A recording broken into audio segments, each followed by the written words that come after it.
UP के CM Yogi Adityanath ने की मंत्रियों, प्रमुख सचिव और सचिव के साथ समीक्षा बैठक। कार्यालयों में उपस्थिति दर्ज कराने के लिए बायोमेट्रिक व्यवस्था की जाए लागू, तो अवैध खनन पर डीएम और एसएसपी की तय की जिम्मेदारी।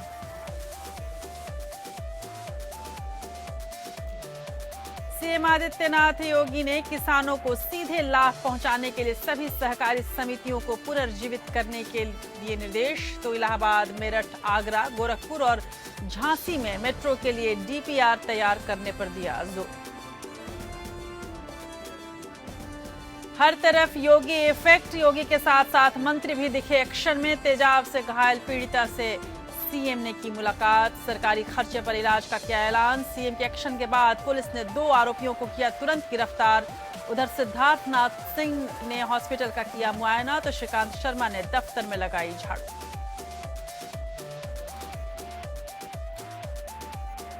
एयर इंडिया के कर्मचारी को पीटने वाले शिवसेना के सांसद रविंद्र गायकवाड़ के खिलाफ लामबंद हुई विमानन कंपनियां। एयर इंडिया के बाद इंडिगो ने भी गायकवाड़ की वापसी का टिकट किया कैंसिल। 6 एयरलाइंस ने लगाया बैन।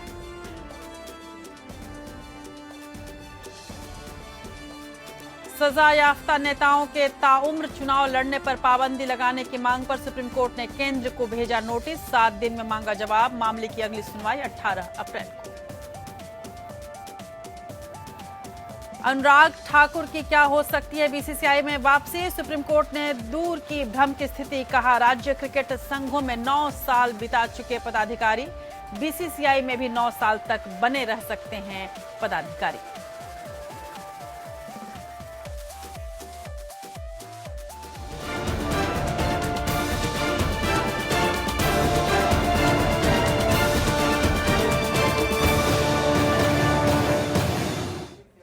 नमस्कार, बहुत स्वागत है आपका देश की बात में। मैं हूं राजश्री आपके साथ। और यूपी में योगी युग की शुरुआत हो गई और पूरे एक्शन में दिख रहे हैं योगी और उनकी सरकार, उनके मंत्री। मुख्यमंत्री आदित्यनाथ योगी आज एक गैंगरेप पीड़िता का हालचाल पूछने लखनऊ के केजीएमयू अस्पताल पहुंचे। उधर मुलायम सिंह यादव के छोटे बेटे प्रतीक और उनकी पत्नी अपर्णा यादव ने मुख्यमंत्री से मुलाकात की। इस मुलाकात के पीछे की बात हम आपको जरूर दिखाएंगे और इसके क्या सियासी मायने निकाले जा सकते हैं ये भी हम आपको बताएंगे। यूपी चुनाव में किसानों के कर्ज माफी एक बड़ा मुद्दा रहा, लेकिन वित्त मंत्री अरुण जेटली के एक बयान ने राज्य के करीब 55 लाख किसानों की चिंता क्यों बढ़ा चुकी है ये हम आपको दिखाएंगे। बताएंगे आज कि किसान कर्ज माफी की राह में कौन कौन सी अड़चने हैं। आपको ये भी दिखाएंगे कि एयर इंडिया के कर्मचारी की पिटाई के मामले में शिवसेना सांसद रविंद्र गायकवाड़ कैसे अब घिरते जा रहे हैं। महाराष्ट्र में कैसे हो सकते हैं मध्यावधि चुनाव, इस पर भी हम नजर रखे हुए हैं और इन तमाम कयासों के बीच सच्चाई क्या है ये हम आपको दिखाएंगे।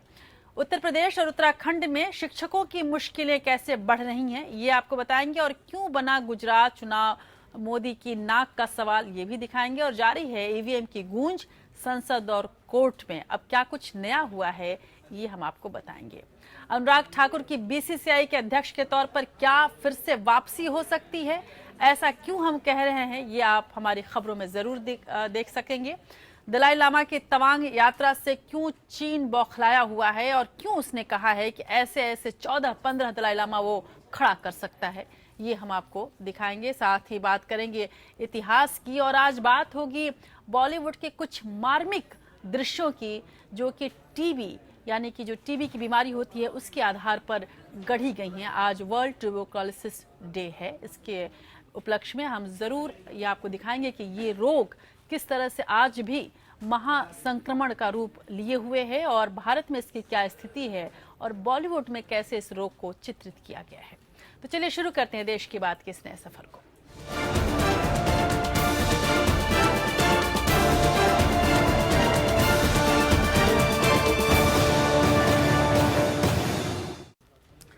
बीजेपी ने यूपी चुनाव के जिस कानून व्यवस्था और महिला सुरक्षा को मुद्दा बनाया था उसी पर अब बदमाशों ने उसे ललकारा है। यूपी में एक ही दिन में महिलाओं पर एसिड अटैक की 2 घटनाओं से सनसनी फैल गई। एक महिला पर तो चलती ट्रेन में तेजाब फेंक दिया गया और उसे बचाने के लिए कोई आगे तक नहीं आया। उसे इलाज के लिए लखनऊ में भर्ती कराया गया, जहां मुख्यमंत्री आदित्यनाथ योगी उससे मिलने पहुंचे। इस मामले में दोनों आरोपियों को तुरंत गिरफ्तार कर लिया गया है। और आप समझ सकते हैं कि योगी आदित्यनाथ कितना सतर्क होते जा रहे हैं कानून व्यवस्था को लेकर। महिला सुरक्षा को मुद्दा बनाकर सत्ता में आई योगी सरकार को बदमाशों ने दोहरी चुनौती दी है। पहली घटना में रायबरेली के ऊंचाहार से लखनऊ आ रही गैंगरेप पीड़िता को पैसेंजर ट्रेन में तेजाब पिलाने की कोशिश की गई।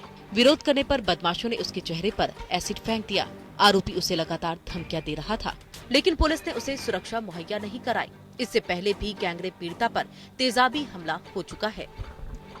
सर सुबह खाना वाना खा पी के स्टेशन पे छोड़ने के हम चले गए। बेटी की परीक्षा था तो वहाँ चले गए। अब यहाँ रास्ते में आए तो उनके ऊपर हमला कर दिए, एसिड डाल दिए मुंह में। ये ठाकुर लोग हैं गांव के। नाम क्या है? गुड्डू सिंह है, त्रिभुवन सिंह उनके पिता हैं, और गुड्डू सिंह लड़का है, एक भोंदू सिंह है, एक ननकऊ, 3 लड़के हैं। घटना की खबर मिलते ही सीएम आदित्यनाथ योगी ने KGMU अस्पताल पहुंच करके पीड़िता से मुलाकात की। मुख्यमंत्री ने पीड़िता को 1 लाख की सरकारी मदद मुहैया कराई। मुख्यमंत्री के जाने के बाद महिला कल्याण मंत्री रीता बहुगुणा जोशी भी पीड़िता से मिलने पहुंची। वो बार बार सुरक्षा मांग रही थी, लेकिन उसे स्थायी सुरक्षा नहीं दी गई।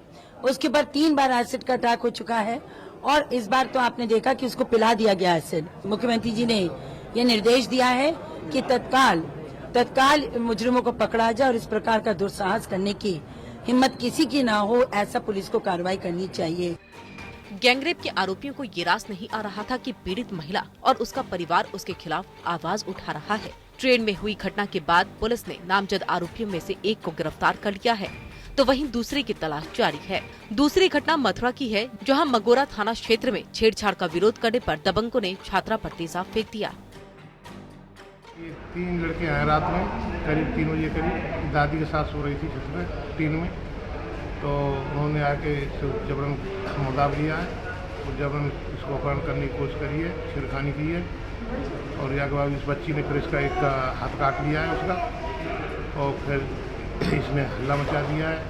तो वहाँ घर वाले और आ गए, तो फिर वो तेजाब डाल के इसके ऊपर और तमंचा लगाते हुए। तेजाब फेंकने की दोनों ही घटनाएं योगी सरकार के लिए बड़ी चुनौती है। बीजेपी ने अपने संकल्प पत्र में महिलाओं और लड़कियों को सुरक्षा मुहैया कराने का वादा किया था, और अब वक्त आ गया है कि अब सरकार ऐसे मामलों को गंभीरता से ले और आरोपियों के खिलाफ सख्त से सख्त कार्रवाई करे। जनता का भरोसा बनाए रखने के लिए ऐसा करना जरूरी है। मथुरा से कन्हैयालाल शर्मा और रायबरेली से रोहित मिश्रा के साथ सिराज अहमद के साथ ब्यूरो रिपोर्ट, APN लखनऊ। यहाँ याद आता है अखिलेश काल में हुए मोहनलालगंज की वो घटना, जब एक औरत के साथ बलात्कार हुआ और महीनों तक कोई भी आरोपी नहीं पकड़ा गया और वो केस अभी तक अनसुलझा रहा है। वहीं पर इस त्वरित एक्शन से उम्मीद जरूर जगती है उत्तर प्रदेश में अब नए युग की, और इसमें कोई शक नहीं कि यूपी में योगी युग की शुरुआत हो चुकी है और सरकार पूरे एक्शन में है। एंटी रोमियो दल की कार्रवाई के साथ साथ थानों की साफ सफाई का काम भी शुरू हो गया है। कोशिश यही है कि इसके जरिए पुलिस की छवि सुधरे, और इसीलिए ज्यादतियां नहीं करने के भी निर्देश लगातार दिए जा रहे हैं। उत्तर प्रदेश की बीजेपी सरकार की सक्रियता की ये 2 तस्वीरें हैं। एक और संकल्प पत्र में मनचलों के खिलाफ सख्त कार्रवाई के लिए एंटी रोमियो दल के गठन की, और दूसरी ओर थानों की सूरत सुधारने के लिए साफ सफाई करते पुलिस कर्मियों की। एंटी रोमियो दल पर तुरंत कार्रवाई शुरू हुई और पूरे यूपी में पुलिस ने महिलाओं और लड़कियों से छेड़छाड़ करने वालों के खिलाफ अभियान छेड़ दिया। परेशानी झेलने वाले इसे सही करार दे रहे हैं। जो टीम बनाई हुई है उससे लड़कियों को फायदा होगा। हम अब अच्छा महसूस कर रहे हैं योगी आदित्यनाथ जी के आने से। हम कॉलेज जाते थे तो छेड़छाड़ कमेंट्स हर कोई करता था, इससे हमें सबसे ज्यादा सुरक्षा मिलेगी। यही नहीं, मनचलों के खिलाफ अभियान के दौरान कुछ लोगों के कानून हाथ में लेने की घटनाओं को मुख्यमंत्री आदित्यनाथ योगी ने भी गंभीरता से लिया है।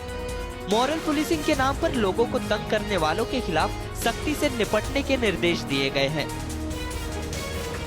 ऐसे बच्चों को, बच्चियों को परेशान नहीं किया जाएगा जिनका ऐसा कोई उद्देश्य नहीं है, लेकिन कोई अगर कहीं पर भी उत्तर प्रदेश में किसी बेटी के साथ, किसी बहू के साथ, किसी बहन के साथ छेड़छाड़ की भावना से कोई शरारत करेगा तो अब यूपी में उसके लिए अच्छे दिन नहीं है। उधर स्वच्छता अभियान के तहत पुलिस थानों की सूरत भी सुधारने की कवायद शुरू हो गई है। राज्य के हर थाने, चौकी और पुलिस लाइन्स में हर शुक्रवार को सफाई अभियान चलेगा। पुलिस वाले ही थाने चौकियों की सफाई करेंगे और ये तस्वीरें इसी की एक बानगी है। योगी सरकार एक्शन में है। सरकार के सामने सबसे बड़ी चुनौती लोगों की उम्मीदों पर खरा उतरना है। लेकिन इस एक्शन के दौरान होने वाली ज्यादतियों को लेकर भी सरकार चौकट नहीं दिखी और अंकुश बरतने की भी चेतावनी दी गई। Bureau report, APN। उधर शपथ ग्रहण समारोह के बाद से पिछले 5 दिनों में योगी सरकार ने कई बड़े फैसले लिए हैं। एंटी रोमियो दल गठित करना, अवैध बूचड़खानों पर तालाबंदी, धार्मिक स्थानों की सुरक्षा चाक चौबंद करना और अयोध्या में राम म्यूजियम के लिए 25 एकड़ जमीन देने का निर्देश इन अहम फैसलों में से है। वैसे अभी तक कैबिनेट की कोई आधिकारिक मीटिंग नहीं हुई है, सिर्फ सीएम योगी का निर्देश ही चल रहा है। ऐसे में जब भी मीटिंग ये होती है तब जाहिर सी बात है कि कई चुनौतियां और भी सामने होंगी। यूपी में योगी सरकार शपथ ग्रहण के बाद से पूरे एक्शन में दिख रही है। जहां इस सरकार ने पिछले 100 घंटों के दौरान कई बड़े फैसले लिए हैं, वहीं प्रदेश में विकास और कानून व्यवस्था सुधारने के वादे पर भी अमल होता दिख रहा है। इस बीच मुख्यमंत्री ने अधिकारियों को निर्देश दिए हैं कि वे अपने विभाग से जुड़ी योजनाओं का पावर पॉइंट प्रेजेंटेशन तैयार कर ले। सीएम योगी 25 मार्च के बाद कभी भी प्रेजेंटेशन देख सकते हैं। बाबुओं को कहा गया है कि वह अपने विभागों की योजनाओं, उसमें खर्च होने वाली राशि और नए सुझावों के साथ तैयार रहे। मुख्यमंत्री लगातार सरकारी कार्यालयों का जायजा ले रहे हैं। पहले उन्होंने सचिवालय का जायजा लिया था, जहां उन्होंने गंदगी, फाइलों और बिजली के तारों को लेकर फटकार लगाई थी। इसके बाद सीएम ने सरकारी दफ्तरों में गुटखा, पान और प्लास्टिक के इस्तेमाल पर रोक लगाने का आदेश दिया था। योगी ने सरकारी दफ्तरों के निरीक्षण के बाद अफसरों को आदेश दिया कि वो समय पर दफ्तर आए और आम जनता से अच्छे से बात करें और उनके फोन कॉल उठाएं। वहीं सीएम ने हजरतगंज थाने का भी अचानक निरीक्षण कर व्यवस्था का जायजा लिया था, जिसके बाद यूपी के तमाम थानों, पुलिस चौकियों और पुलिस लाइन में साफ सफाई करने का आदेश दिया गया। शपथ ग्रहण के तुरंत बाद योगी ने अपने आदेश में तमाम मंत्री और अधिकारियों को संपत्ति का ब्यौरा देने को कहा। बीजेपी की तरफ से चुनाव के दौरान राज्य में एंटी रोमियो स्क्वाड बनाने के वादे पर अमल होना भी शुरू हो गया है। योगी के हाथों में कमान आते ही अब तक चल रहे अवैध कत्लखाने के ऊपर गाज गिरनी शुरू हो गई है। इलाहाबाद, मेरठ, आगरा, वाराणसी, कानपुर, गाजियाबाद सहित कई जिलों में अब तक की कार्रवाई में कई बूचड़खानों को सील कर दिया गया है। योगी सरकार का स्वास्थ्य व्यवस्था पर भी खास ध्यान है। सरकार ने नकली दवाओं के रैकेट पर नजर टेढ़ी कर रखी है। यूपी के चिकित्सा एवं स्वास्थ्य मंत्री सिद्धार्थनाथ सिंह ने कहा कि नकली दवाओं के रैकेट पर अंकुश लगाया जाएगा। योगी ने आदेश दिया है कि सभी टीचर्स मर्यादित परिधान ही पहने, टी शर्ट्स आदि का प्रयोग न करें। यूपी के सीएम ने अयोध्या रामायण म्यूजियम के निर्माण के लिए 25 एकड़ जमीन देने का फैसला किया है। अगले सप्ताह ही इसका निर्माण कार्य शुरू हो जाएगा। Bureau report, APN।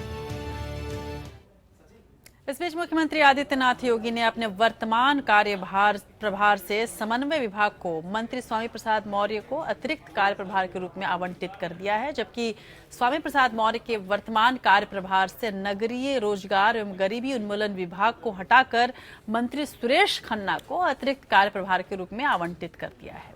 Lakshmi Narayan Chaudhary को उनके पूर्व आवंटित विभागों के साथ मुस्लिम वक्फ एवं हज विभाग का अतिरिक्त कार्य प्रभार भी दे दिया गया है, जबकि राज्य मंत्री स्वतंत्र प्रभार धर्म सिंह सैनी को पूर्व में आवंटित अभाव सहायता एवं पुनर्वास विभाग अब राज्य मंत्री के रूप में आवंटित किए गए हैं। वहीं राज्य मंत्री स्वतंत्र प्रभार अनिल राजभर को पूर्व में आवंटित खाद्य प्रसंस्करण विभाग अब राज्य मंत्री के रूप में उन्हें आवंटित किया गया है। कुछ ये नए परिवर्तन मुख्यमंत्री आदित्यनाथ योगी ने आज सुबह अपने मंत्रियों के साथ बैठक के बाद किया है। लेकिन यूपी में बूचड़खानों को बंद करने का असर कई जगह देखने को मिल रहा है। इन्हीं में से एक है नवाबों का शहर लखनऊ। नजाकत और नफासत का शहर लखनऊ, अदब और तमीज का शहर लखनऊ, और इन सब में सांस लेता लखनऊ का जायका और इस जायके का इतिहास, और उसमें अव्वल टुंडे के कबाब। लेकिन जायके का ये सफर अब थम चुका है। टुंडे कबाबी के एक सदी से ज्यादा के सफर में पहली बार हो रहा है जब यहाँ बीफ के कबाब नहीं बन रहे। आखिर क्या राज है टुंडे कबाब के जायके का, और साथ ही इन पर लगी पाबंदी पर इतनी हाय तौबा क्यों है? क्या अब मुगलई खानों का जो स्वाद है वो इतिहास बनकर रह जाएगा? देखिए खास रिपोर्ट।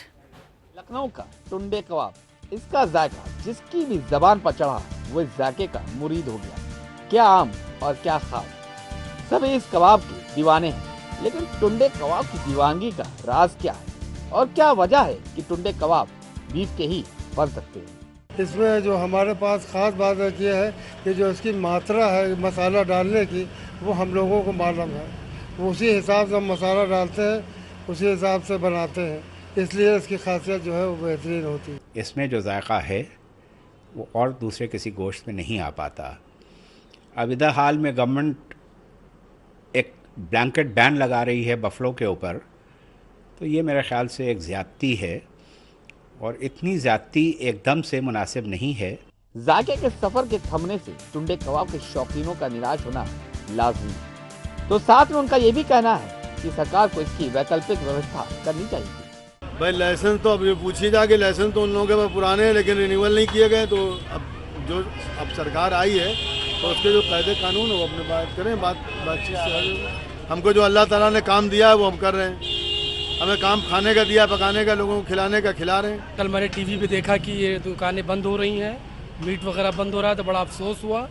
और एक जायका जो टुंडे कबाबी के नाम से मिलता था वो जो नहीं मिलेगा, जिसके लिए हम लोग 100 किलोमीटर से आए खाने के लिए, तो बड़ा मुश्किल हो जाएगा। ये कार्रवाई तो अच्छी है क्योंकि जो ऑर्डर्स हैं वो अवैध बूचड़ खाने की बात है, तो ऐसा नहीं है, धीरे धीरे रेगुलराइज हो जाएगा, फिर उसके बाद शुरू हो जाएगा। टुंडे कबाब की दुकान चौक के साथ साथ अमीनाबाद में भी खुली हुई है। चौक में जहां ग्राहकों का टोटा दिख रहा है तो वहीं अमीनाबाद में भी हालात बेहतर नहीं दिख रहे। बीफ मीट की सप्लाई ना हो पाने के कारण हालात कब सुधरेंगे ये कोई भी नहीं बता सकता।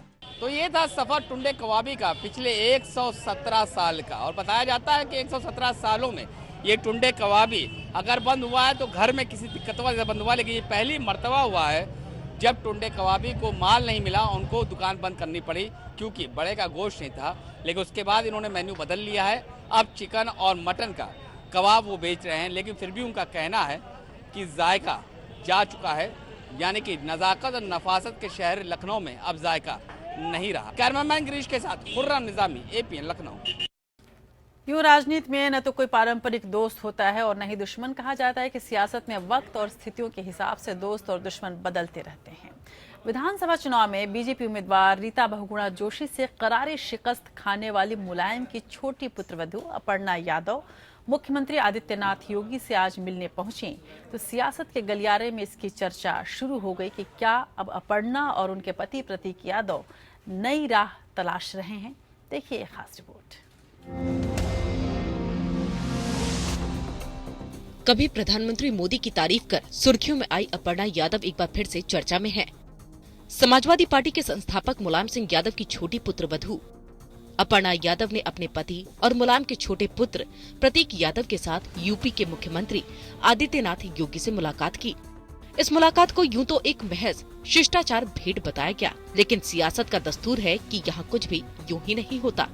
विधानसभा चुनाव में समाजवादी पार्टी को करारी शिकस्त देने वाली बीजेपी के सत्तासीन होने के कुछ ही दिन के बाद हुई इस मुलाकात के कई मायने निकाले जा रहे हैं। पति प्रतीक यादव के साथ अपर्णा गुलाबों का गुलदस्ता लेकर मुख्यमंत्री आदित्यनाथ योगी से मिलने पहुंची। दोनों ने आदित्यनाथ के साथ लगभग आधा घंटा बिताया। यादव परिवार की छोटी बहू अपर्णा यादव ने विधानसभा चुनाव में लखनऊ कैंट से किस्मत आजमाई थी, लेकिन उन्हें बीजेपी की रीता बहुगुणा जोशी से करारी हार का सामना करना पड़ा। चुनावी कवायद शुरू होने से पहले सपा में चल रहे पारिवारिक विवाद के दौरान अपर्णा और प्रतीक यादव को तत्कालीन मुख्यमंत्री अखिलेश यादव के खिलाफ खड़े शिवपाल यादव कैंप में देखा जा रहा था। लेकिन घर के विवाद को खत्म होता दिखाने की कोशिशों के तहत अखिलेश की पत्नी और पार्टी सांसद डिम्पल यादव ने अपर्णा के समर्थन में रैली की।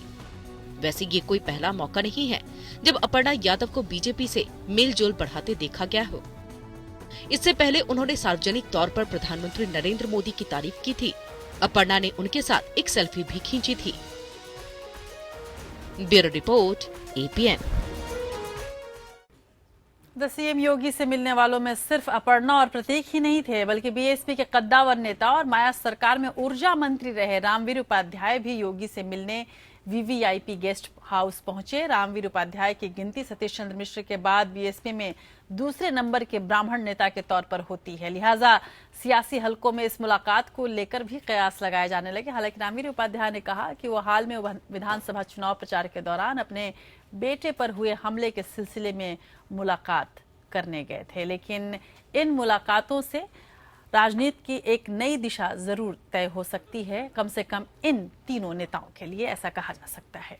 चलिए कुछ और बड़ी खबरों की ओर बढ़ते हैं। वित्त मंत्री अरुण जेटली के यूपी के किसान कर्ज माफी से इनकार के बाद प्रदेश के करीब 55 लाख किसानों की चिंताएं बढ़ गई हैं। रिजर्व बैंक और स्टेट बैंक ने पहले ही कर्ज माफी पर अपना विरोध जताया था, लेकिन खुद प्रधानमंत्री मोदी ने अपने चुनाव प्रचार के दौरान कैबिनेट की पहली बैठक में ही किसानों की कर्ज माफी का फैसला लेने का वायदा किया था। अब सबकी निगाहें योगी कैबिनेट की पहली बैठक पर टिकी हुई है। आइए देखते हैं कि किसान कर्ज माफी की राह में आखिर कौन कौन सी अड़चनें हैं और इस कर्ज माफी से किसानों को कितनी राहत मिल सकती थी। बहुत बरस बाद देश को आप जैसा प्रधानमंत्री मिला है। आपकी कही हर बात का वजन होता है, चुभने वाला सच बोलते हैं आप, जमीन से जुड़ी हुई होती है आपकी हर बात, हर किसी का दर्द समझते हैं। किसानों का दर्द आपसे बेहतर कौन समझ सकता है। चिलकती धूप में जलते पांव, खेत खलिहान में काम करने का दर्द, दहकते सूरज से पत्थर हुई पड़ती जमीन को हल से तोड़ने का हाड़ तोड़ दर्द, आसमान में मेघ के इंतजार में कई कई दिन बाट जोहना, सूखे उम्मीदों की खेती करना, बाढ़, पाला, कीड़ा और बेवक्त की बारिश में अपने बच्चों की तरह परवरिश कर खड़ी की फसल के गिरने का दर्द आप समझ सकते हैं।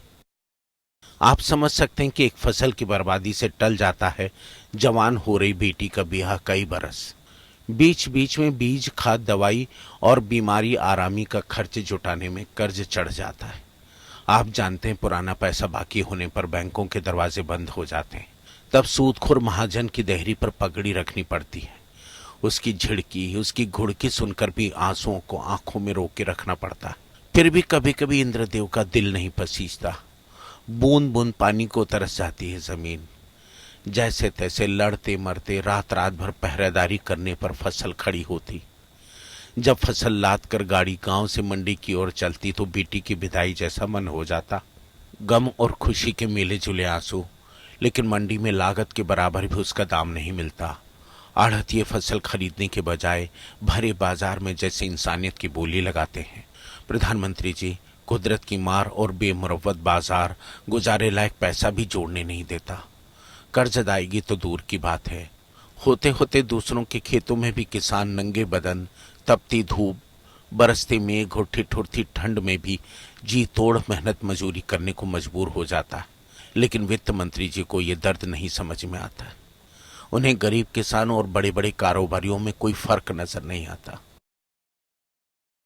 आपके वायदे के बाद कृषि मंत्री राधा मोहन सिंह ने भी बार बार कहा था कि यूपी के किसानों का कर्ज माफ किया जाएगा।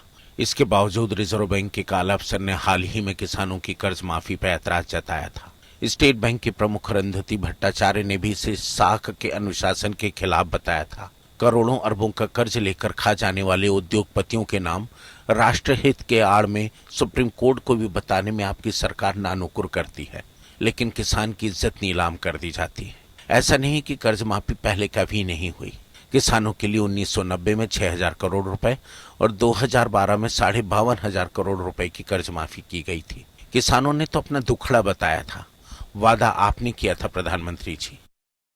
हर आधे घंटे में देश में किसान की हिम्मत जवाब दी जाती है। उसकी आंखों के सामने अंधेरा छा जाता है। वो पछाड़ खाकर होरी की तरह दम तोड़ देता है। आपकी सरकार के आंकड़े के मुताबिक पिछले 20 बरस में देश में 3 लाख किसान दम तोड़ चुके हैं, जिनमें से 1 लाख तो यूपी के ही हैं। ऐसे में सूबे के 55 लाख किसान आपकी तरफ हसरत भरी निगाहों से देख रहे हैं। ज्यादातर कर्ज राष्ट्रीय बैंकों का है, इसीलिए आपकी मदद के बगैर ये कर्ज माफी आसान नहीं है। उम्मीद है उत्तर प्रदेश में योगी जी की सरकार आपके वायदे पर कैबिनेट की पहली बैठक में ही अमल करेगी। अंशुमान त्रिपाठी, एपीएन। जिस होरी का जिक्र हुआ है इस स्टोरी में, प्रेमचंद के उस पात्र का पृष्ठभूमि पूर्वांचल ही रहा है और पूर्वांचल में ही प्रधानमंत्री मोदी ने ये वायदा दोहराया था कि वो किसानों के कर्ज को माफ करेंगे।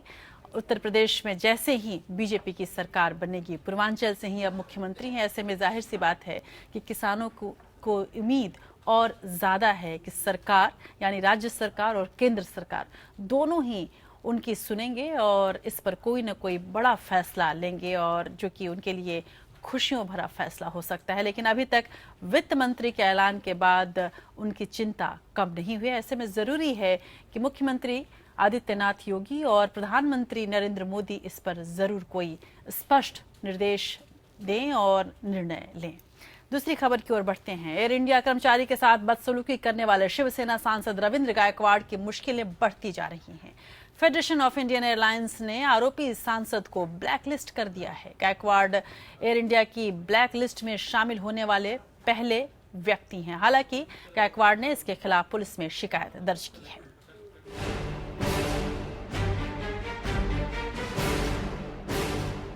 एयर इंडिया के कर्मचारी की पिटाई के मामले में शिवसेना सांसद रविंद्र गायकवाड़ घिरते जा रहे हैं।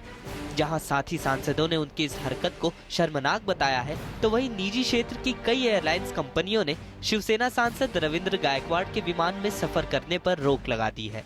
फेडरेशन ऑफ इंडियन एयरलाइंस ने इस घटना पर कड़ा रुख अपनाते हुए गायकवाड़ के विमान से यात्रा पर रोक लगा दी है।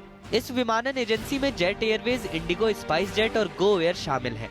एयर इंडिया के कर्मचारी की पिटाई के मामले में चौतरफा घिरने के बाद भी शिवसेना सांसद को कोई अपराध बोध नहीं है। अरे तुम लोग सब दिमाग खराब कर रहे थे, जाके मूवी देखते सर, कौन सी मूवी देखी आपने? इसके बाद क्या घटना, ऐसी घटना के बाद आप मूवी देखने चले गए? अरे टेंशन फ्री होना चाहिए ना। कौन सा मूवी था? शायद गायकवाड़ साहब, गायकवाड़। शिवसेना सांसद की शर्मनाक हरकत की लोकसभा अध्यक्ष सुमित्रा महाजन ने भी निंदा की। उन्होंने कहा कि किसी को भी इस तरह का बर्ताव करने का अधिकार नहीं है। मुझ तक बात आने दो, डिटेल बात समझ लूंगी, फिर कुछ बोलना अच्छा है। बाकी एमपी क्या, मैं तो कहूँ किसी भी इंसान ने अच्छा ही बिहेवियर करना, चाहे वो एमपी हो, चाहे सामान्य व्यक्ति हो, चाहे अधिकारी हो। किसी के लिए भी दुर्व्यवहार की किसी को इजाजत नहीं होती है। सांसद रविंद्र गायकवाड़ की हरकत पर सियासी दलों और नेताओं ने तीखी प्रतिक्रिया दी। शिवसेना के एमपी ने एयर इंडिया के कर्मचारी को जिस तरीके से मारा और बार बार जिस तरीके से अपने इस कुकृत्य का वो समर्थन कर रहे हैं, उसको जस्टिफाई कर रहे हैं, वो निहायत ही आपत्तिजनक है और शर्मनाक है। दुखद घटना हुई है। मुझे तो दुख हो रहा है कि हमसे भी एक सांसद ऐसे कर रहे हैं। वो निंदाजनक उनकी पूरी स्टैंड रही है। उसके बारे में मुझे बहुत बहुत दुख हो रहा है और आई एम सॉरी कि ये हुआ है। शिवसेना सांसद रविंद्र गायकवाड़ का टिकट एयर इंडिया ने कैंसिल कर दिया। एयर इंडिया की फ्लाइट से गायकवाड़ को पुणे जाना था। एयर इंडिया के बाद इंडिगो ने भी सांसद का टिकट रद्द कर दिया। पहली बार सांसद बने रविंद्र गायकवाड़ ने गुरुवार को दिल्ली के इंदिरा गांधी इंटरनेशनल एयरपोर्ट पर एयर इंडिया के बुजुर्ग कर्मचारी के साथ मारपीट की थी।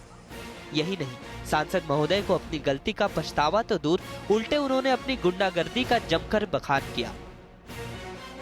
Bureau report, APL। जब पूरे देश में गायकवाड़ के इस व्यवहार की निंदा हो रही थी और उन पर कार्रवाई क्यों ना हो, इस पर चर्चा हो रही थी, उसी वक्त रविंद्र गायकवाड़ बद्रीनाथ की दुल्हनिया फिल्म देख रहे थे। और जैसा कि आपने इस रिपोर्ट में भी देखा कि कैसे उन्होंने मीडिया से बात की। खबर यह भी है कि शिवसेना सांसद रविंद्र गायकवाड़ के खिलाफ FIR दर्ज हो गई है और किसी भी समय उनकी गिरफ्तारी हो सकती है। हालांकि शिवसेना रविंद्र गायकवाड़ के बचाव में खुलकर सामने आ गई है। जब हाथ उठाना होता है तो हम जरूर हाथ उठाते हैं, हम डरते नहीं। रवि गायकवाड़ जी का गुस्सा क्यों फूट पड़ा वो भी देखना पड़ेगा। उनकी भी एक भूमिका है। जो बात रवि गायकवाड़ जी ने कही है वो अगर सही है तो एयर इंडिया की ये बैड सर्विस की भी जांच होनी चाहिए। अगर माफी मांगनी है तो दोनों तरफ से माफी मांगनी चाहिए।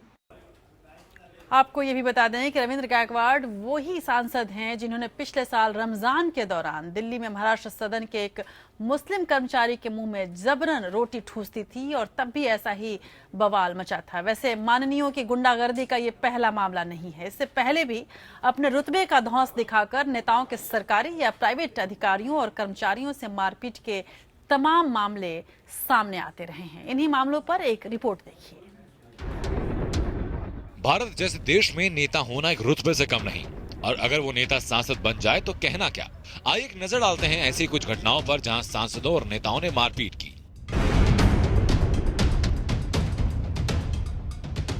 वाईएसआर कांग्रेस के एमपी मिथुन रेड्डी ने 27 नवंबर 2015 को आंध्र प्रदेश के चित्तूर जिले के रेनीगुंटा एयरपोर्ट पर एयर इंडिया के अधिकारी के राजशेखर से मारपीट की थी। रेड्डी अपने परिवार के साथ दिल्ली जाने के लिए पहुंचे थे, लेकिन वो लेट हो गए, जिस पर अधिकारी ने उनको बोर्डिंग पास देने से मना कर दिया था। अधिकारी की शिकायत पर पुलिस ने रेड्डी और उनके परिजनों के खिलाफ आपराधिक मामला दर्ज किया था, जिस पर कार्रवाई करते हुए रेड्डी को 14 जनवरी 2016 को चेन्नई एयरपोर्ट पर गिरफ्तार किया गया था।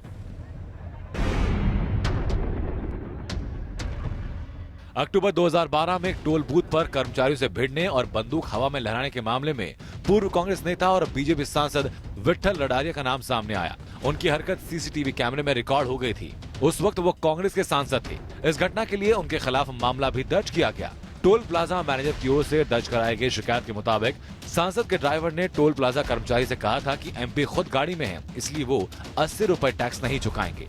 जब स्टाफ ने आईडी कार्ड मांगा तो ड्राइवर ने उसे कलर फोटोकॉपी दिखाई। टोल बूथ के स्टाफ ने ओरिजिनल की मांग की, जिसके बाद सांसद भड़क गए। इसके बाद ही वो बंदूक लेकर गाड़ी से उतरे। बंदूक से उन्होंने टोल प्लाजा की खिड़की पर वार भी किया।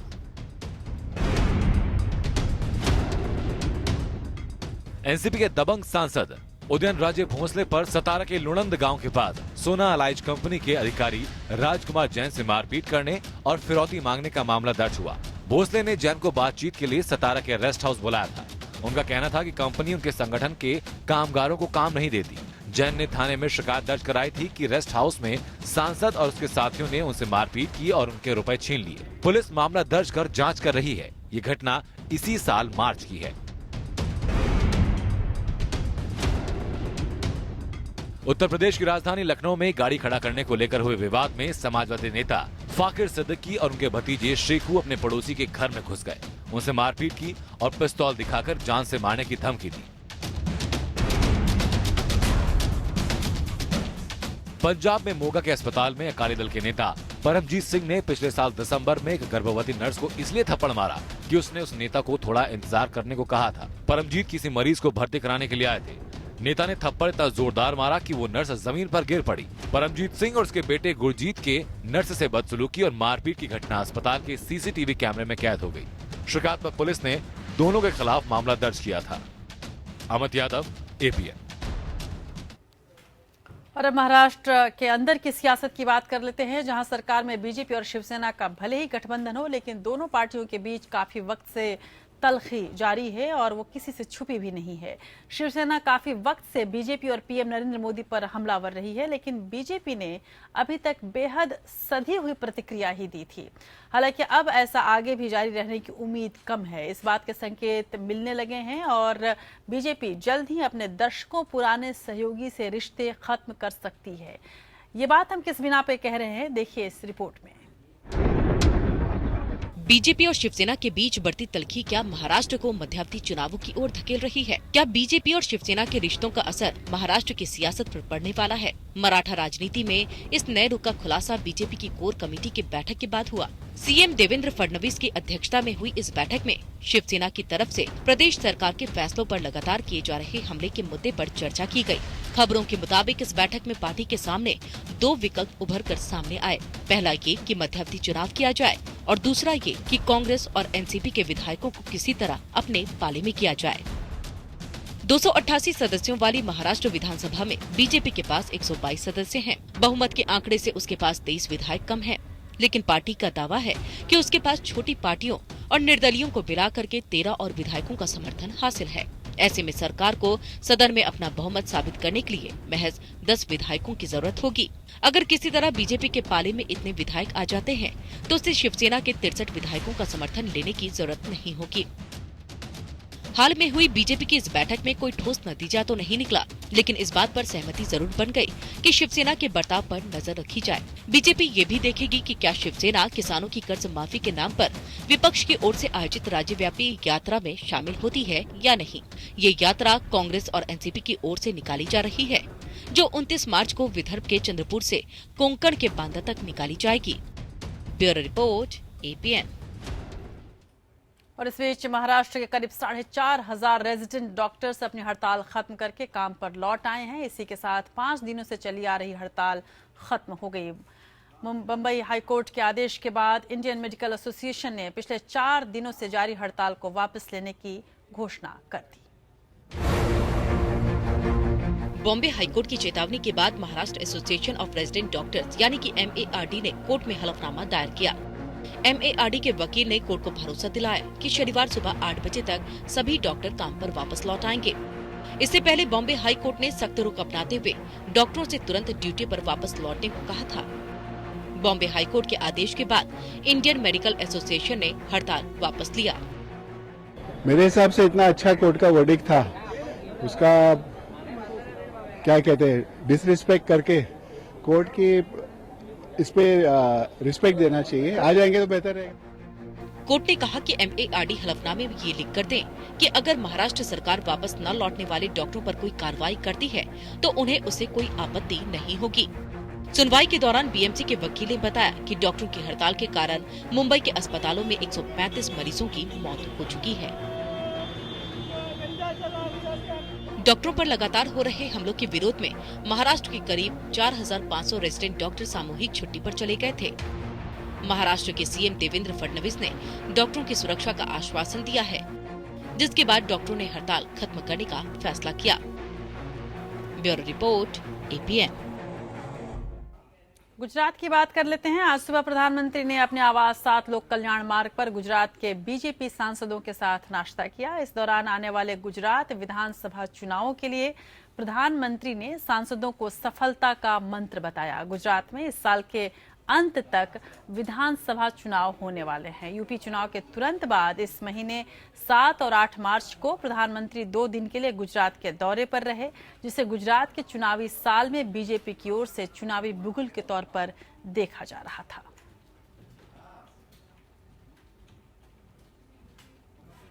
उधर प्रधानमंत्री नरेंद्र मोदी 5 राज्यों में चुनाव प्रचार खत्म होते ही गुजरात का रण जीतने की तैयारी में लग गए हैं। इस मुलाकात को भी कुछ उसी तौर पर देखा जा सकता है।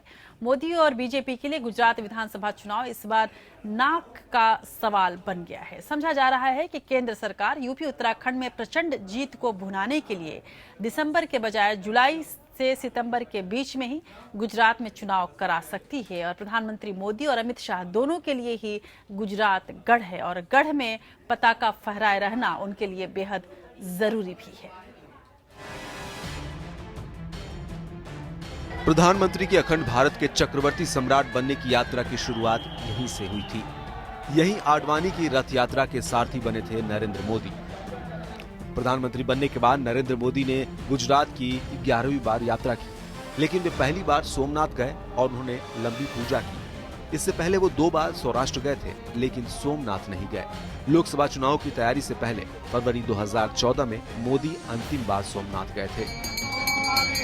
माना जाता है कि आमतौर पर मोदी गुजरात के चुनावों से पहले सोमनाथ जाते रहे। 5 राज्यों में चुनाव प्रचार खत्म होने के बाद पीएम मोदी ने सोमनाथ में पार्टी के बड़े नेताओं की एक गोपनीय बैठक की।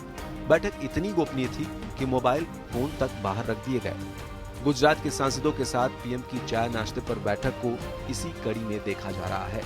ये भी समझा जा रहा है कि यूपी उत्तराखंड में मिली भारी जीत को भुनाने के लिए केंद्र जुलाई से सितंबर के बीच ही गुजरात में विधानसभा चुनाव कराने की तैयारी में है। इस बीच चुनाव आयोग के सभी जिला प्रशासन को चुनाव प्रक्रिया के लिए सूची बनाने के आदेश से भी इस सुगबुगाहट को बल मिला है। कांग्रेस को तैयारी से पहले ही चुनावों में झोंकने की भी रणनीति मानी जा रही है। बीजेपी ने पहले ही गुजरात के लिए यूपी में 325, गुजरात में 150 का नारा दिया था।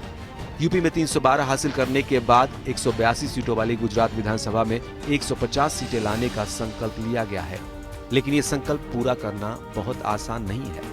दरअसल पीएम गुजरात में 18 साल से बीजेपी सत्ता में है। ऐसे में एंटी इनकम्बेंसी को बेअसर करना बीजेपी के लिए बहुत बड़ी चुनौती है। इसके अलावा राज्य में पटेल आरक्षण आंदोलन, दलित और ओबीसी आंदोलनों से भी बीजेपी को नुकसान का खतरा है। इसलिए यूपी उत्तराखंड की तरह ही यहाँ भी बीजेपी साम दाम दंड भेद की रणनीति अपनाकर सत्ता पर पकड़ बरकरार रखना चाहती है। सबसे बड़ी बात यह है कि मुख्यमंत्री विजय रूपानी की जनता पर बहुत पकड़ नहीं है। इन सबसे बढ़कर बीजेपी भी भयावह गुटबाजी की शिकार है। सोमनाथ में हुई गोपनीय बैठक में पीएम ने गुटबाजों को सख्त चेतावनी दी और सभी नेताओं को मतभेद दूर करने की नसीहत दी। इन दिनों राज्य में बीजेपी अमित शाह, आनंदीबेन पटेल और पुरुषोत्तम रूपाला के गुटों में बटी हुई है। पार्टी को कलह से निकालने के अलावा दलित और पाटीदार आंदोलन से लोगों की नाराजगी दूर करना उससे बड़ी चुनौती है। इन आंदोलनों का ही असर था कि आनंदीबेन को हटाकर विजय रूपानी को मुख्यमंत्री और नितिन पटेल को उप मुख्यमंत्री बनाना पड़ा। सौराष्ट्र में तो इतनी नाराजगी है कि पाटीदार आरक्षण, किसानों पर लाठीचार्ज, फसल के उचित दाम और पानी की किल्लत अब भी बड़े मुद्दे हैं। वहीं पाटीदार आंदोलन भले ही खत्म माना जा रहा है, लेकिन पाटीदार अपनी क्रांति रैली पर पुलिस फायरिंग और लाठीचार्ज को भूले नहीं है, जिसमें महिलाओं तक को पीटा गया था और 9 लोगों की मौत हुई थी। सौराष्ट्र, उत्तर और दक्षिण गुजरात समेत पूरे राज्य में 16% पाटीदार हैं और 60 सीटों पर इनका दबदबा है। वहीं ओबीसी आंदोलन के तहत शराबबंदी की मुहिम से राज्य सरकार की बड़ी बदनामी हुई है। जनता की रेड के जरिए लोगों के खुद सड़क पर उतरकर शराब के अड्डे बंद करवाने से संदेश ये गया कि सरकार की मिलीभगत से ही शराब का अवैध धंधा चल रहा है। गुजरात विधानसभा चुनाव में 150 सीटें लाने के लिए मुसलमानों का भी साथ चाहिए। गोधरा दंगों के बाद मोदी ने गुजरात में विकास का मुद्दा इतना उछाला था कि मुसलमान भी बीजेपी के साथ आ गए। लेकिन आज के दौर में मुसलमानों को पार्टी से जोड़े रखना भी आसान नहीं है। इसके अलावा शहरी क्षेत्र में हिंदुत्व और विकास के मुद्दे को लेकर मतदाता अब भी पार्टी से जुड़े हुए हैं, लेकिन ग्रामीण क्षेत्रों में स्थानीय समस्याओं को लेकर राज्य सरकार से लोगों की नाराजगी बढ़ी है। 60% आबादी गुजरात के गाँव में बसती है, इसलिए गुजरात पर 5वीं फतह के लिए यूपी उत्तराखंड से ज्यादा मेहनत की जरूरत है। अंशुमान त्रिपाठी के साथ रजत मिश्रा, EPN। और आप देख रहे हैं देश की बात। अब देखते हैं देश की कुछ और बड़ी खबरों को नेशनल टॉप 5 खबरों में। उत्तर प्रदेश के चिड़ियाघरों में शेरों को मीट के बजाय चिकन खिलाने का मामला संसद तक पहुंच गया। कांग्रेस सदस्य अधीर रंजन चौधरी ने लोकसभा में इस मुद्दे को उठाया और सवाल किया कि क्या अब शेरों को भी पालक पनीर खाने को कहा जाएगा। अधीर रंजन चौधरी ने शून्यकाल में मुद्दा उठाया और कहा कि भारत 28,000 करोड़ रुपए मूल्य के मांस का निर्यात करता है। उत्तर प्रदेश के सीएम आदित्यनाथ योगी अगले हफ्ते एक अहम दौरे पर जा रहे हैं। देश के वर्तमान राजनीतिक परिदृश्य में इस दौरे का बेहद महत्व है। बताया जा रहा है कि सीएम अगले सोमवार यानी कि 27 मार्च को अयोध्या जा रहे हैं। नगर पालिका फैजाबाद की टीम भी सीएम के आगमन के मद्देनजर तैयारियों में जुट गई है। प्रधानमंत्री मोदी की ओर से अजमेर में ख्वाजा मोइनुद्दीन चिश्ती की प्रसिद्ध दरगाह पर चादर चढ़ाई गई। उन्होंने अल्पसंख्यक और संसदीय मामले के राज्य मंत्री मुख्तार अब्बास नकवी और प्रधानमंत्री कार्यालय में राज्य मंत्री अजमेर शरीफ में दरगाह पर चादर चढ़ाने के लिए दी थी। प्रधानमंत्री मोदी ने सूफी संत को भारत की महान आध्यात्मिक परंपराओं का प्रतीक बताया। अगर आपने पैन को आधार कार्ड से नहीं जोड़ा तो 31 दिसंबर के बाद हो सकता है कि आपका पैन कार्ड अवैध हो जाए। बताया जा रहा है कि सरकार इस दिशा में अपनी तैयारी शुरू कर चुकी है। बताया जा रहा है कि आधार को पैन से जोड़ने के नियम नए वित्त बिल का एक हिस्सा है, जिसे जल्दी ही पास होना है। भारत और ऑस्ट्रेलिया के बीच बॉर्डर गावस्कर सीरीज का चौथा और निर्णायक टेस्ट शनिवार से धर्मशाला में खेला जाएगा। इसके साथ ही धर्मशाला भारत का 27वां टेस्ट केंद्र बन जाएगा। मौजूदा सीरीज में दोनों टीमें एक मैच जीतकर बराबरी पर हैं। धर्मशाला का विकेट ऐसा है कि यहाँ पिच हमेशा तेज गेंदबाजों के लिए मददगार रही और इस पर गति के साथ उछाल भी होगा।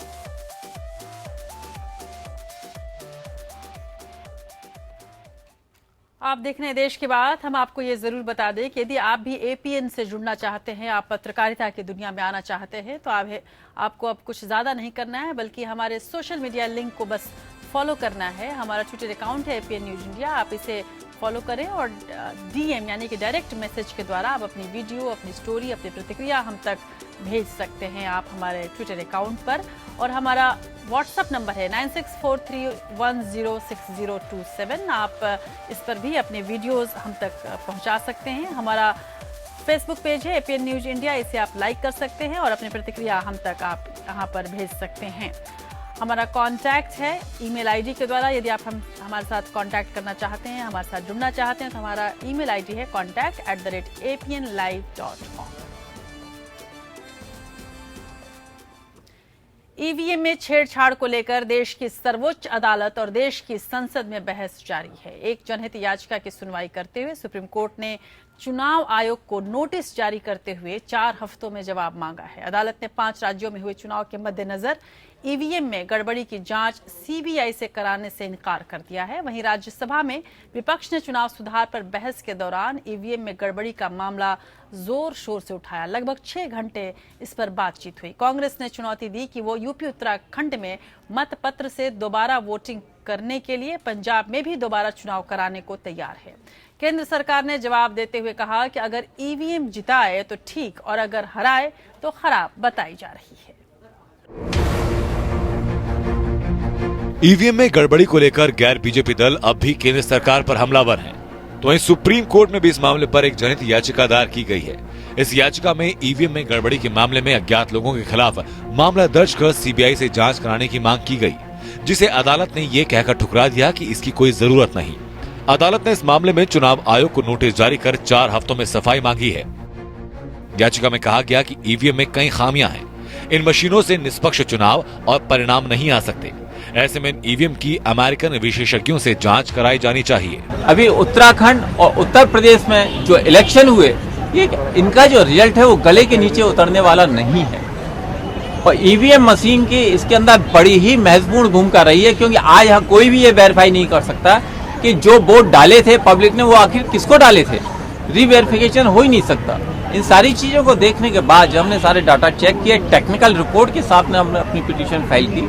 यूपी विधानसभा के नतीजे आने पर बसपा की अध्यक्ष मायावती ने ईवीएम में गड़बड़ी का आरोप लगाया था। उसके बाद कांग्रेस और आम आदमी पार्टी ने भी ईवीएम पर सवाल उठाए थे।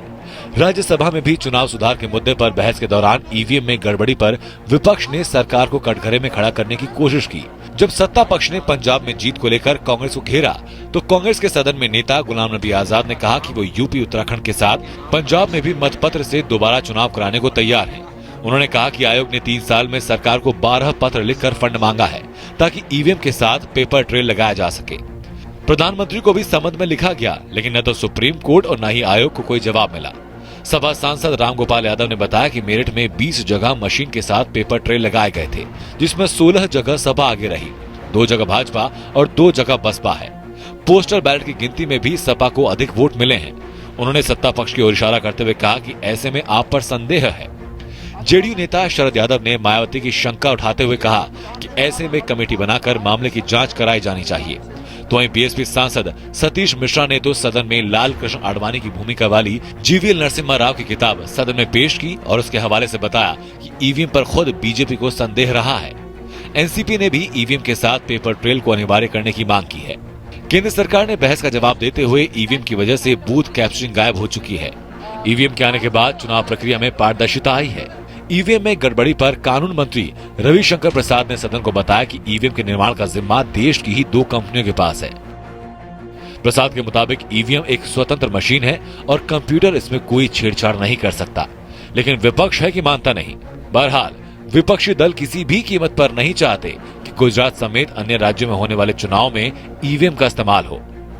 विवेक कुमार के साथ सचिन शर्मा, एपीएन। बीसीसीआई के पदाधिकारियों के बारे में सुप्रीम कोर्ट के स्पष्टीकरण के बाद अनुराग ठाकुर की बीसीसीआई में वापसी हो सकती है। सुप्रीम कोर्ट ने कहा है कि राज्य संघों और बीसीसीआई में कार्यकाल अलग अलग माना जाएगा और अनुराग ठाकुर ने तो पहले भी सुप्रीम कोर्ट से माफी मांग ली है। इस बात की संभावना बढ़ गई है कि बीसीसीआई के पूर्व अध्यक्ष अनुराग ठाकुर की वापसी हो जाए। सुप्रीम कोर्ट ने बीसीसीआई के पदाधिकारियों को बड़ी राहत दी है। सुप्रीम कोर्ट ने स्पष्ट किया कि जो पदाधिकारी राज्य क्रिकेट संघों में 9 साल का कार्यकाल पूरा कर चुके हैं, वो बीसीसीआई में भी 9 साल के लिए पद ग्रहण करने के हकदार होंगे। दोनों जगहों का कार्यकाल अलग अलग माना जाएगा, यानी जो शख्स लगातार 9 साल तक बीसीसीआई में किसी पद पर रहा है, वो बीसीसीआई में किसी पद के लिए अयोग्य होगा, लेकिन वही शख्स किसी राज्य क्रिकेट संघ में रह सकता है। इसी तरह 9 साल तक किसी राज्य क्रिकेट संघ में पदाधिकारी रहने के बाद वही शख्स राज्य संघ में नहीं रह सकता, लेकिन वो बीसीसीआई में पद ग्रहण कर सकता है। सुप्रीम कोर्ट ने लोढ़ा कमेटी की सिफारिशों के अमल पर सुनवाई के दौरान ये बात कही। सुप्रीम कोर्ट ने इसी साल 2 जनवरी को अनुराग ठाकुर और बीसीसीआई के सचिव अजय शिर्के को पद से हटा दिया था और बोर्ड को चलाने के लिए पूर्व सीएजी विनोद राय की अध्यक्षता में प्रशासकों की समिति नियुक्त की थी। सुप्रीम कोर्ट ने बोर्ड को ये निर्देश भी दिया कि वो उन सारे करारों को निभाए जिससे कल से धर्मशाला में होने वाले भारत और ऑस्ट्रेलिया टेस्ट मैच में कोई अड़चन ना हो। कोर्ट ने कहा कि आईपीएल के लिए हुए करार भी पूरे किए जाएंगे। मामले की सुनवाई अब 14 जुलाई को होगी। Bureau report, APN.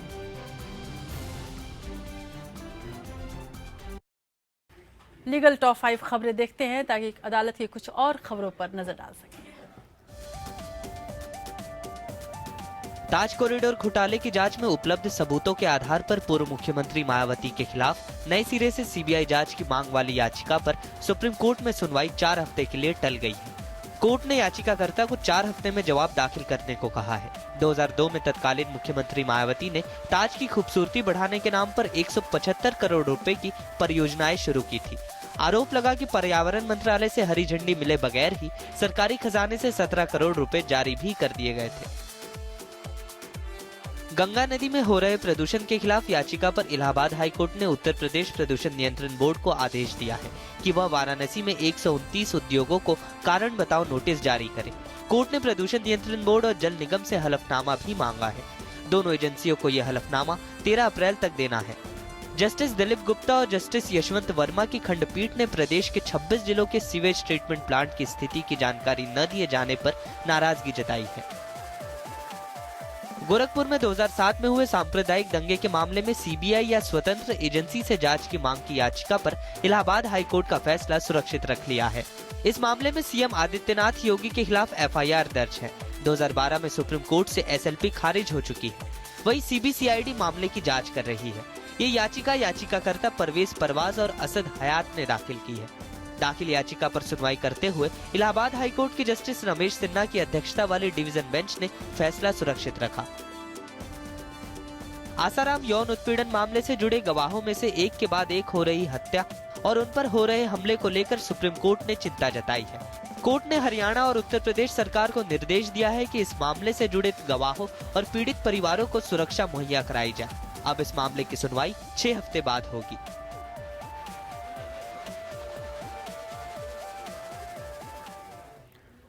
Dalai Lama का अरुणाचल प्रदेश स्थित तवांग जाना एक बार फिर से चीन के लिए चिंता का विषय बन गया है। चीन के थिंक टैंक का कहना है कि दलाई लामा की तवांग यात्रा भारत और चीन के रिश्तों को खराब कर सकता है। हालांकि तवांग भारत के अरुणाचल प्रदेश का हिस्सा है और इसी से चिढ़कर चीन ने कहा कि वो ज्यादा इस पर नहीं सोचता। ऐसे 14-15 दलाई लामा वो पैदा कर सकता है।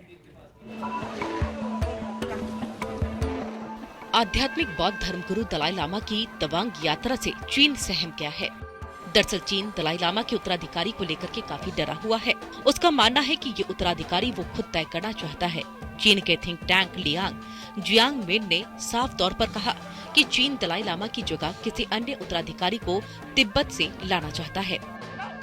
उनका तर्क है कि तिब्बत में करीब 60 लाख लोग हैं, जिनमें से महज 20 लाख ही तिब्बत से बाहर रहते हैं। इसलिए चीन दलाई लामा जैसे 14 धर्मगुरुओं को पैदा कर सकता है। चीन अरुणाचल प्रदेश के एक बड़े हिस्से में अपना अधिकार जताता है। तवांग को चीन अपना हिस्सा बताता है। चीन का कहना है कि तवांग और तिब्बत का सालों पुराना नाता रहा। चीन ने दलाई लामा के उस दावे को सिरे से खारिज कर दिया जिसमें उन्होंने तवांग को भारत का हिस्सा करार दिया था। दलाई लामा को 5 अप्रैल को तवांग के सुप्रसिद्ध मठ जाना है और तवांग बौद्ध धर्म मतावलंबियों का बड़ा आध्यात्मिक केंद्र है। चीन में भी बड़ी संख्या में बौद्ध धर्म को मानने वाले रहते हैं। खुद दलाई लामा कह चुके हैं कि चीन से लोग उनसे मिलने आते हैं। Unfortunately, those Chinese hardliner, they consider me as a troublemaker. But general Chinese public, very positive. Every week, some Chinese from mainland China came to see me. We met Chinese Buddhist here. They often ask me, please don't forget us. चीन दलाई लामा को अपनी संप्रभुता के लिए खतरा मानता है। चीन ने साफ तौर पर कहा कि चीन के विरोध के बाद भी भारत सरकार की तरफ से दलाई लामा को न्योता देना और पूरा इंतजाम करना दोनों देशों के रिश्तों को खराब करेगा। Bureau report, APN. अब और बड़ी खबर लेते हैं जो कि आमतौर पर कॉमेडी के लिए जाना जाता था, लेकिन कैसे धीरे धीरे वो शो ट्रेजेडी बदलता जा रहा है और कपिल शर्मा की मुश्किल कैसे बढ़ती जा रही है, ये हम बताते हैं आपको। कपिल शर्मा के कॉमेडी शो को लेकर चल रही ट्रेजेडी खत्म होने का दरअसल नाम ही नहीं ले रही। सुनील ग्रोवर, अली असगर और चंदन प्रभाकर के शो छोड़ने के बाद द कपिल शर्मा शो के निर्माता ने राजू श्रीवास्तव, एहसान कुरैशी और सुनील पाल को बुलाया था, लेकिन अब कपिल के पास न कोई टीम है, न ही कोई बॉलीवुड सेलिब्रिटी ही शो में आना चाहता है। सिर्फ कीकू, शारदा और रोशेल के साथ कपिल यह शो नहीं कर सकते। सूत्रों की माने तो इसी कारण कपिल को पिछले बुधवार को अपना शूट कैंसिल करना पड़ा और इसके पहले भी वो अपने शो के पहले फूट फूट कर रो पड़े थे।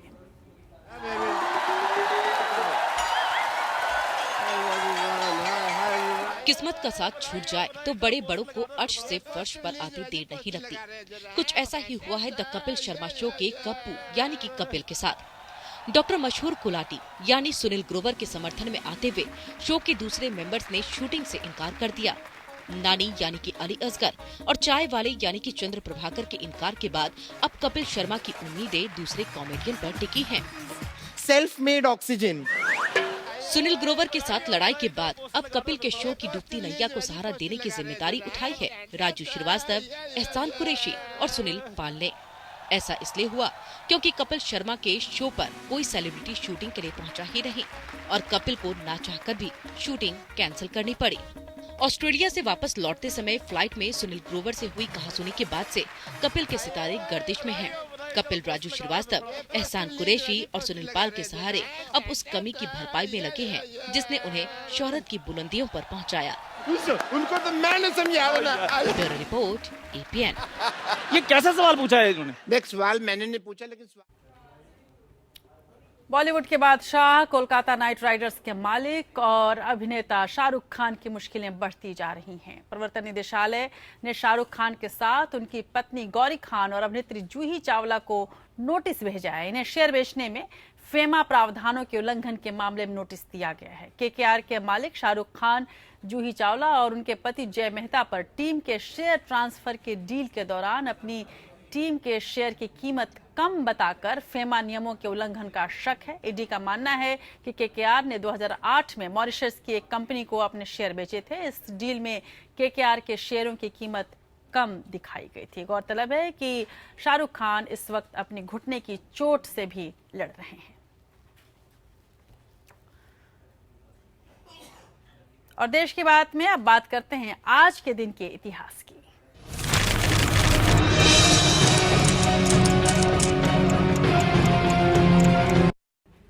24 मार्च 1837 में कनाडा में अश्वेत नागरिकों को वोट डालने का अधिकार दिया गया था।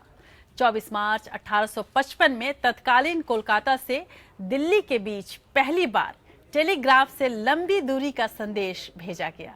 24 मार्च 1878 में ब्रिटिश जहाज यूरिडायस समंदर में डूबा और 300 लोगों की मौत हो गई। 24 मार्च 1882 में संक्रामक बीमारी टीबी की पहचान हुई। वैज्ञानिक बैसिलस रॉबर्ट कॉख नोबेल पुरस्कार इसके लिए उन्हें दिया गया। और 24 मार्च 1977 में मोरारजी देसाई भारत के चौथे प्रधानमंत्री बने। उन्होंने केंद्र में पहली बार गैर कांग्रेसी सरकार बनाई। 24 मार्च 2015 में जर्मनी का विमान फ्रांस के फ्रेंच आल्प्स के पास दुर्घटनाग्रस्त हो गया और हादसे में 150 लोगों की मौत हो गई थी। और आज ही के दिन टीबी यानी क्षय रोग की खोज की गई थी, इसलिए आज भी यह दिन विश्व क्षय रोग दिवस के रूप में मनाया जाता है। ये हर साल 24 मार्च को ही मनाया जाता है। दुनिया में टीबी के प्रति जागरूकता बढ़ाने के मकसद से विश्व क्षय रोग दिवस मनाया जाता है। इसके साथ ही टीबी को खत्म करने के लिए प्रयासों पर भी जोर दिया जाता है। इस दिन का महत्व इसलिए भी है कि दुनिया से टीबी को पूरी तरह से खत्म करने के दुनिया भर में चल रही कोशिशों में तेजी लाई जाए। हमारे लिए दिन इसलिए भी अहम है क्योंकि भारत में टीबी के सबसे ज्यादा मरीज हैं। विश्व स्वास्थ्य संगठन के मुताबिक हर साल भारत में टीबी के 28 लाख नए मामले सामने आते हैं। इनमें से 1 लाख मामले दवा प्रतिरोधक वाले होते हैं। हर साल 4,85,00,000 टीबी के मरीज भारत में मौत के मुंह में समा जाते हैं। भारत के मशहूर फिल्मकार ऋत्विक घटक की 1960 में बनी बहुचर्चित बांग्ला फिल्म मेघे ढाका तारा में तपेदिक यानी टीबी की त्रासदी को बहुत मार्मिक ढंग से चित्रित किया गया है। कुल मिलाकर यदि हम देखें तो बॉलीवुड और भारत में बनी तमाम भाषाओं में के विभिन्न भाषाओं में बनी फिल्मों में टीबी का जो रोग है, क्षय रोग को सबसे मार्मिक दृश्यों में समझा जा सकता है। देखिए एक खूबसूरत संयोजन हमारे एंटरटेनमेंट डेस्क द्वारा किया गया और उसके बाद हम आपको छोड़ जाते हैं। देश की बात में आज बस इतना ही। मोर दुआर गोली आंगलो झाड़ी जानी नाई तो तुमी एले आमार घरे। कौन कमबख्त है जो बर्दाश्त करने के लिए पीता है? मैं तो पीता हूँ कि बस सांस ले सके। यहाँ घूमेंगे कई यहाँ पाएंगे राही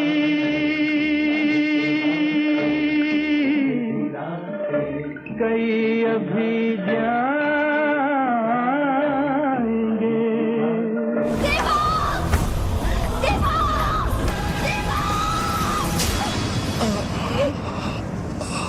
मुझे आज की विदा का मर के भी रहता इंतजार। मेरे साजन है उस पार मैं मन मार तू इस पार। ओ मेरे माझी अब की बार ले चल पार मेरे साजन है उस पार।